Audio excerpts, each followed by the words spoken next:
There we go. We're back from our break and gonna go back to the one extra question that kind of fell from the beginning. Let's so circle back to when you brought up that there is a more imminent threat to maybe free speech online when it comes to bots, AI, and some type of algorithm that already shadow bans or creates an environment that you believe you are interacting with people when you actually interacting with bots.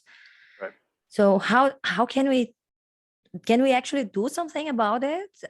Is that what we experience on Twitter, and that probably caused so much the trouble with the Twitter being bought or not by Elon Musk?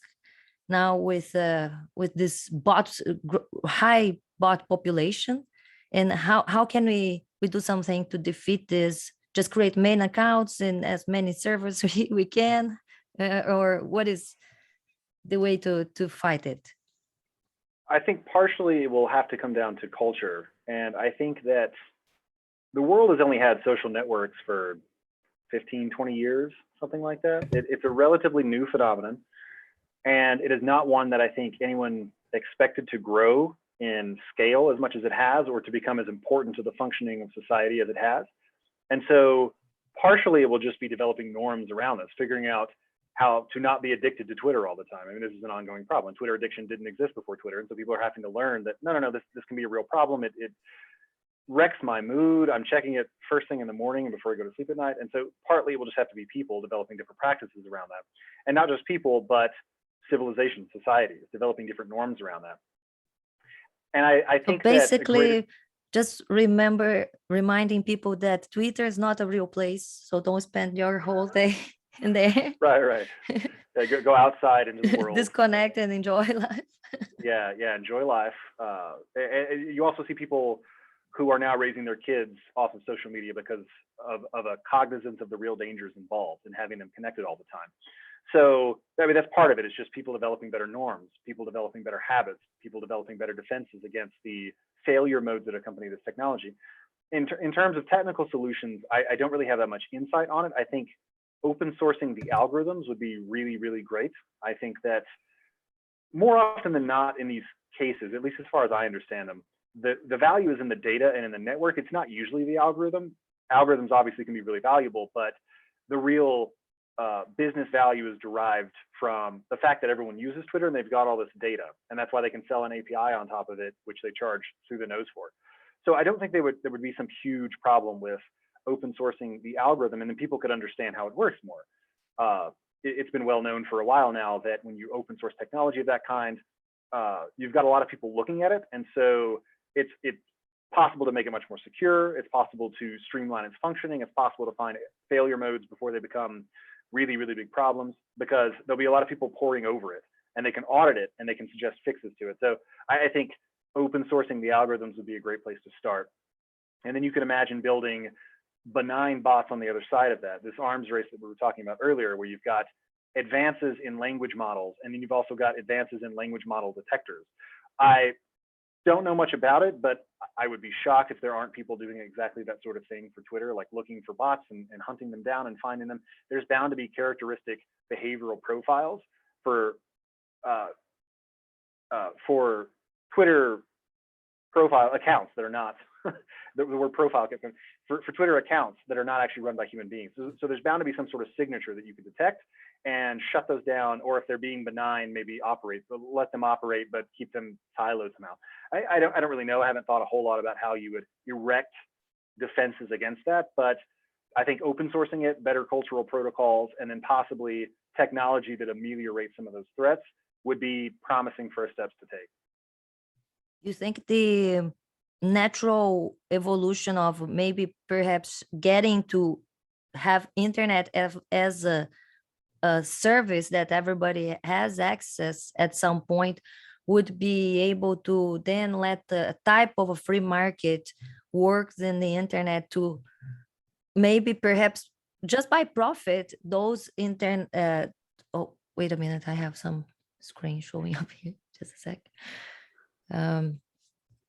Thank you. Okay, so if this would not just let an type of free market, because I think what happened with the Twitter, for example, is that what we heard that Project Veritas exposed with some type of a bias, deleting more things on the right than the left because of a type of intolerance towards dissident opinions. And in the end, they actually talk about the same videos. You see them talking about how they are not making any extra profit. They actually lost all the money involved doing this type of cleansing the page. And at the same time, it feels that they are choosing to be more ideological than to choose to profit for the company. But that is kind of like killing the company anyways. No company would survive in long term any type of imposing itself policies that will be more ideological than profitable. So it would be like, yeah, let the free market capitalism make its service, let's say. Yeah, 100%. That kind of like that natural process that you said, that is society or people as consumers kind of regulating the market. Yeah, I think so. First of all, that's an interesting data point. I don't know much about that with respect to how much money Twitter loses by putting its thumb on one side of the scale. But I do think that's an interesting data point because it sort of belies the idea that in a free market, companies will just do anything to increase shareholder value. They'll slit people's throats. Like, it looks actually that more like they're hurting themselves if everything you said was true and if everything Project Veritas says was true. Yeah. In the process of adopting this ideological stance. And so obviously, companies are willing to forego a certain amount of profit in order to advance a set of ideologies. I think that's relatively clear. And so partly it goes back to what I was saying earlier, that you need better cultural norms around these sorts of things, and just an ethic around not doing that, or open sourcing the algorithm so that people can see exactly what's going on, or at least just making it clear that you are not neutral arbiters of truth, that in fact you do have some kind of agenda, and that users are free to avail themselves of the service, but there is this bias that comes from the top, and that's just how it is. I personally wouldn't have such a huge problem with it. I just don't like the hypocrisy or the posturing on the part of these tech platforms as being totally neutral and having no stake in this whatsoever. I mean, I think it's pretty clear that they do. And if they were just more honest about it, I think many of us would give them credit for that.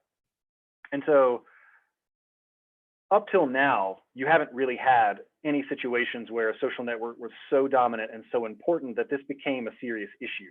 And now that it is, people are grappling with it in a more serious way. And I think they will cast about for alternatives. They will try to build alternatives. They already have. None of them are really taken off in the same way.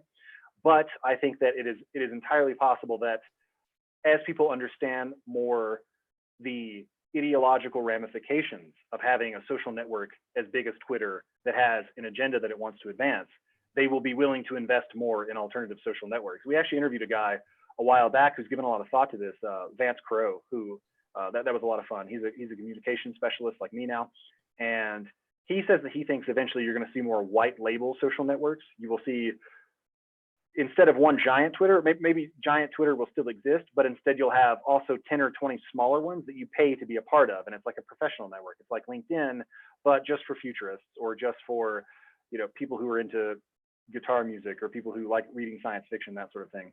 And people will invest more in that as a result, because they'll see what comes from being on Twitter all the time. They can see that the standards are not clearly communicated or clearly followed, and they'll be willing to pay for these other things. I think a lot of that is just cultures grappling with this new phenomenon and figuring out how to incorporate it safely, how to obviate its downsides, how to still retain its good sides. There's just this discovery process involved, and it's very messy and it's very uncomfortable for everybody. But ultimately, I don't know of any other way that you can arrive at a good solution other than to just let the market work and let people figure it out. Offer alternatives, see if they work, see if you get paid for them, and if you do, great. If you don't, try something else. I'm a little afraid of the segregation and a little bit of the echo chambering that would be like a result of cutting into bubbles and little bubbles and very specialized, and groups that don't actually intercommunicate.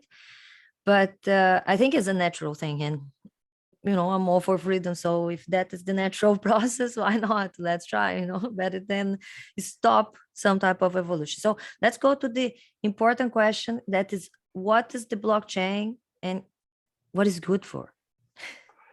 What is the blockchain and what it's good for? So that's a huge question. I believe episode 73 of the Future Audio Podcast was just me talking about this. So I put together a whole episode where I'm just like, what is a blockchain? What are blocks? What are transactions? How are they structured? What's mining? How does it work? All of those things. So check that out for the longer one. But in essence, a blockchain, it's a database. It's a particular kind of database, which is able to solve a very old problem and thereby remove the need for a trusted intermediary. So the blockchain is a distributed open source peer-to-peer communication protocol, which allows an entire network of people to arrive at a consensus about what's true without having to trust any node inside the network. So in the traditional finance system, the way that we trust that the account balance is correct is because we trust the institution that tells us that. And they have this reputation, which goes back a long time, for not stealing money and for not screwing up their books. And all of that is built atop this labyrinthine system of Excel spreadsheets and databases and people checking all those numbers. Essentially, the digitization of double entry bookkeeping, if you're familiar with that term. The problem with that is that there is someone you have to trust in that process, and that person can be corrupted, that institution can be corrupted, they can be strong-armed by the government, they can be bribed, they could simply decide that they're not going to let a transaction happen because they don't like your politics, something like that. And what the developers of both the blockchain and its antecedent technologies were trying to accomplish is a way around all of that. Could you have a system, and it's usually monetary, but it doesn't have to be. It could just be a database. But do you have some way of establishing a record of truth that everyone agrees on without having to trust anybody to be the guardian of that truth, without having to trust any one node or any group of nodes to say this is the truth? We can all trust it because there's some mechanism that's operative in the background which establishes it. And in the case of Bitcoin, that's the proof of work mechanism, if you've heard that term. So essentially, what happens with, and I'm just going to talk about Bitcoin because it's the one I know the most about, but also because we don't have time to go into all the others. Mm-hmm. But essentially with Bitcoin, there are multiple steps of decentralized distributed validation of transactions before they're accepted by the network, before they're allowed to pass through into the mempool, before they make it into a transaction block, before they are mined and made a part of the record. And none of those functions are performed by a single trusted node. Any mining node can take them on, and they are incentivized to do so because if they get it right, if they're the first ones to mine a block, they get a reward, which is the Bitcoin. It's the coin-based transaction in the block. They get that Bitcoin, and as long as it has value, they are incentivized to continue doing it. And there's this whole separate question of what you do when all the Bitcoin are gone, which will happen in 80 more years or so. The hope is that the fees that are involved in transactions will incentivize miners, and I think that probably will happen. But the major innovation for Bitcoin was this decentralized consensus mechanism. You have a way of establishing a true record that everyone can trust without having one person that you have to trust to tell you that it's true. Would be like probably the answer or the solution for the one problem we suffer today in politics, that is like the corporatism. No, so it's that a way to separate banks and state? Would be that like probably a good way to say. And of course, the Bitcoin would be like the most trusted cryptocurrency because of this imprinted mark and the uniqueness, and the value is still gonna probably climb up to ridiculous numbers, even if we're like in a valley right now. It's being like not in its best time. It's a buying opportunity. But how can the lay person use it with like more benefits and less risks? Like just I kind of like have like a the layman way to explain people. It's like, don't put money, you're gonna need it, just like put there as like a long-term investment. But is that like the best way to do? Of course, diversify the sources, perhaps. Okay, what you do you yourself invest in some, and how you would say for people that want to start but are afraid of just buying a super expensive coin, let's say. Sure. Well, to answer that last question first, the easiest way to do it, although probably not the safest way, is through an exchange like Coinbase. That's actually where all my Bitcoin are, and I need to get them off and put them into cold storage. I haven't done that yet, so I'm a bit derelict in that responsibility. But the easiest way to do it is just to set up an account with Kraken or Gemini or Coinbase and just buy them. And you can buy fractions of them. So you don't have to buy a whole Bitcoin. You can buy just SAT, the little 100 millionth of a Bitcoin. And you can buy $10 of Bitcoin a month, and then you've got some stake in the system. And if Bitcoin goes to a million, well, you're not going to make a ton of money, but you'll have more than you would have parking it in a savings account somewhere. So the reason I say it's not the safest is not because those websites aren't good. They are very good, and they're very secure. So it's a lot like using a bank. It's I would say at least as safe as your bank. But it's turned out that if one of these companies goes bankrupt, then the Bitcoin could be seized. And there have been instances of exchanges being hacked, and their security's gotten a lot better. But there's a saying in the Bitcoin community: "Not your keys, not your coins." What that means is, unless you are taking personal responsibility for storing your Bitcoin in a wallet, and you know the passphrase or something for it, it's not really secure in the way that Bitcoin is supposed to be. It's essentially just putting it on a bank. It's another centralized service where you can buy crypto, and that's a fine entry point for somebody who knows nothing whatsoever about it. But if you're going to be, hardcore Bitcoiner, then you're eventually going to have to move it off to a wallet, which is a whole separate technical process. You don't have to start there though. You can just get some Bitcoin and play around with it and like watch the price movement and sort of dip your feet in the water that way if that's what you want to do. You were asking about the uses of Bitcoin. Well, that's really user dependent. I mean, there's not one answer to that. So there are a couple of applications that it's really popular for. Simple payments are a great example. Remittances are another. Since the development of Bitcoin, it's been clear that a lot of work needed to be done on the usability piece, on the user interface design and the user experience design.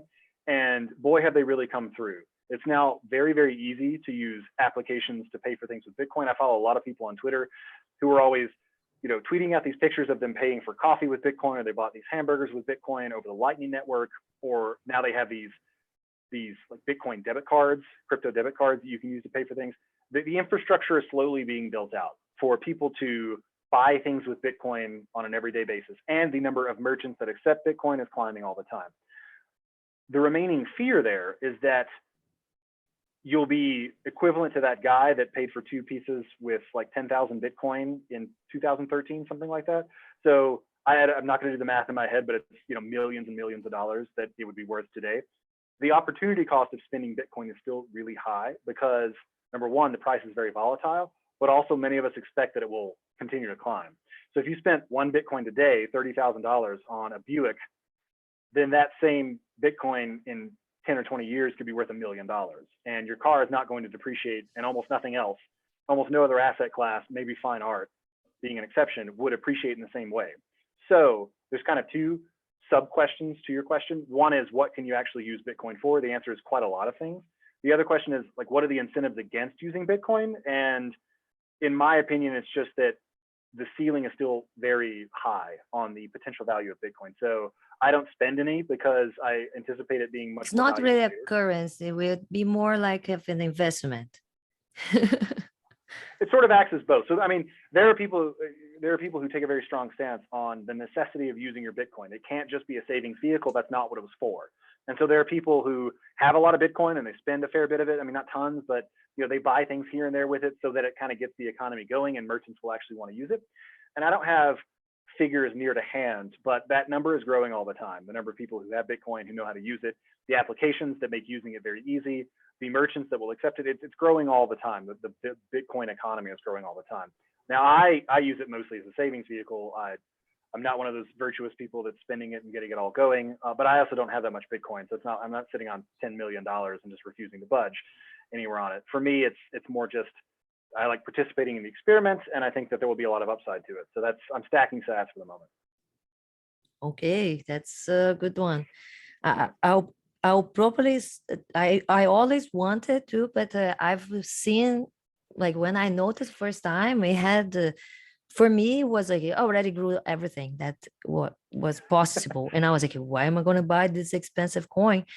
Then after it grew another 5 times, I was like, now it's quite expensive to get, and I can't. And then it grew again, like doubled, close to 70,000. And I was like, "Yeah, I should have. I kind of lost the train, like just when we thought once, like, It's should have half that bought now. those Microsoft, Apple stocks or whatever. It becomes It's still early. If you think Bitcoin's going to 1 million, you'll wish you'd bought it at 30,000, which is where it's at now. So not whenever investment again advice, but I just feel like I don't really want to buy $10. I would like to be more like you. Okay, I have $1,000. Let's put that there and leave it and see. And probably something I would be putting to live for my daughter to say, like, okay, I made this, this bet. I thought this thing is gonna get there to, like, half a million, maybe a million, who knows. Let's invest some and see how can grow, at least from all the things we've seen throughout during our lifetime. I have never seen anything growing like that. So I think it is worth the try. mm-hmm. So why, from changing a little bit of our subject now, because you also have had really interesting guests on space exploration. And we see a lot of sometimes the common culture, popular culture, why we spend so much money in space exploration when we still have so many problems in this planet to solve.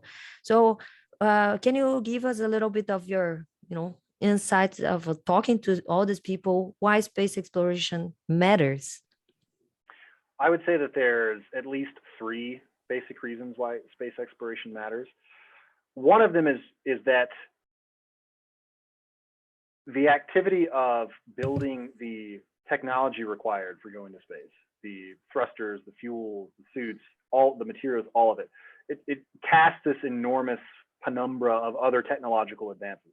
So when you're building rocket engines, you inevitably learn other things about regular combustion engines. You learn other things about fuel sources. You learn other things about the stresses that machines undergo, which can be applied in lots of other places. I mean, there's been an explosion of technological advances, not all of it driven by space exploration by any means, but that was a huge contributing factor. And so you get all these knock-on effects as a result of having made that effort.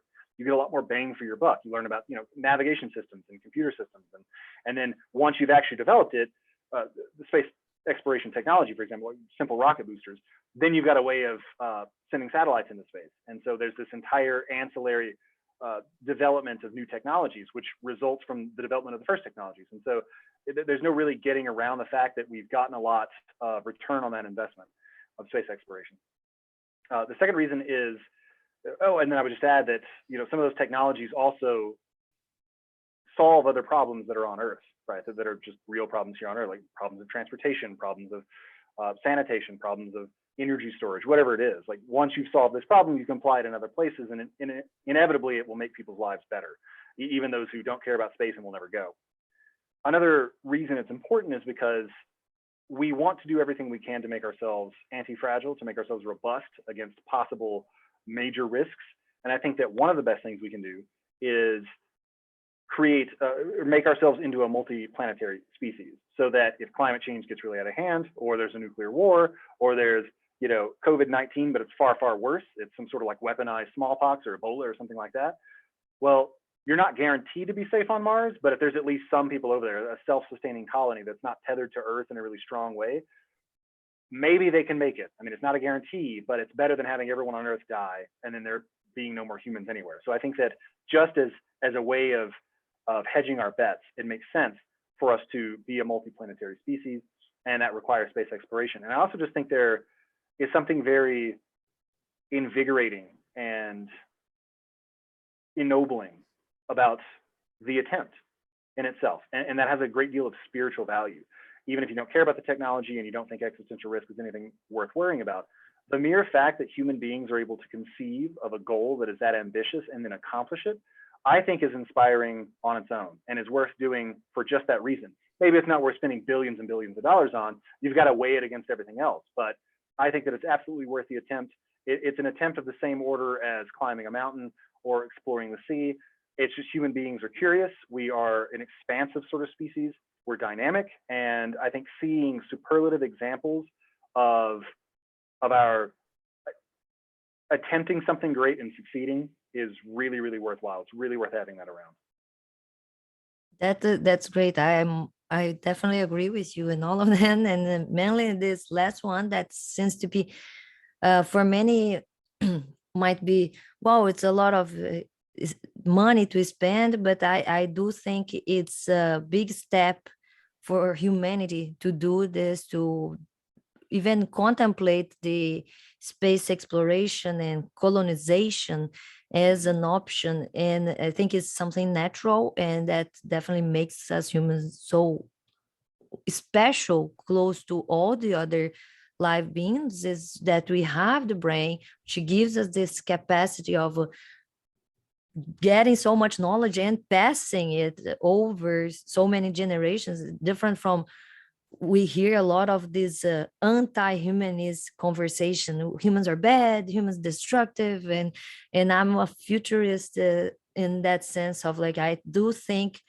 it's natural. It's a natural thing for us to, even back, it's one of the first, like, it is the reason why we even started such a thing as science, before we even called science, which the alchemists wanted to live forever, because it's something that, I guess, it's a natural thing. Humans question their existence, want to explore more, and then make huge plans and realize them together. And the cooperation, the brain power to put all this knowledge and efforts together is definitely something we cannot minimize in any way. We should be more humanist, and be able to praise more our conquerors, for sure. Yeah. So a little bit on this, we cannot avoid, because speaking of future, we cannot avoid the conversation about the climate change, which is so important for the future. So I know you have been reading, and I'm listening to The Fossil Future from Alex Epstein.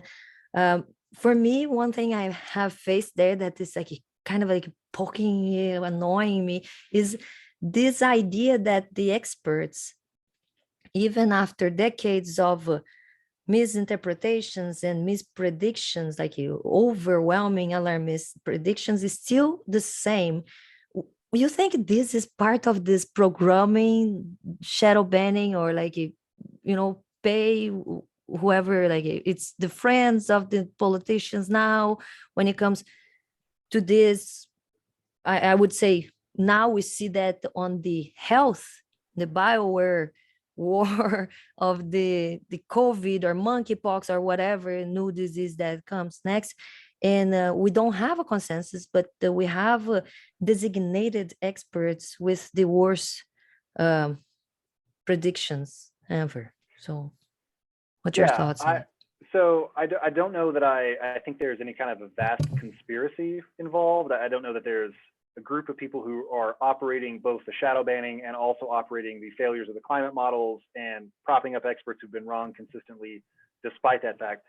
But I do think there is a common source of error here, in the sense that it's a failure of knowledge systems. And one of the parts of Alex's book that I really like is his discussion of the knowledge system and the different stages that knowledge goes through. So first, you've got the super hardcore specialized experts that are doing things like building bleeding edge climate models and pulling out core samples from the ice, and like they understand how to read those, they know what it means, they're putting all of that together into an understanding. Then you've got people who synthesize that, because in order to be able to work at the frontiers of human knowledge, you pretty much have to do no other things.